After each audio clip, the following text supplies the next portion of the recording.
An Australian woman's taking legal action in London's High Court against Rupert Murdoch's British newspaper News of the World.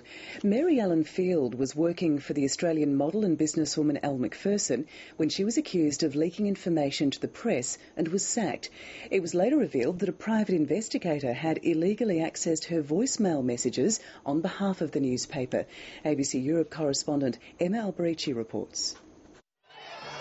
Counsel for the victims say it was a grand conspiracy that targeted not only the rich and famous, but those in their orbit, like Mary Ellen Field, who was one of model Elle Macpherson's closest confidants. She was her business manager. I was accused of 11 things, that I had leaked information to the press, that I'd been indiscreet, which I knew I hadn't, but I couldn't explain it. Not long after she was sacked, private investigator Glenn Mulcair admitted that he'd hacked into Elle Macpherson's telephone on behalf of the News of the World.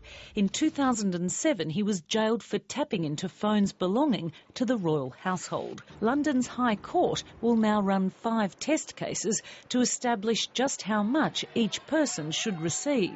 The most high-profile will be the actor Jude Law, whose former partner Sienna Miller settled out of court.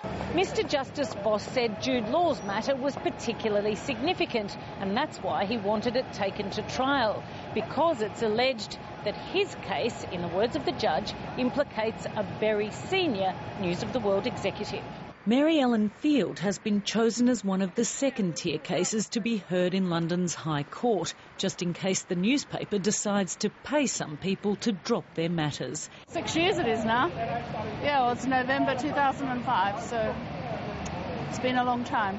But at least we've got a bit of a chance now. Rupert Murdoch's empire has put aside $30 million that it expects to have to pay out in damages.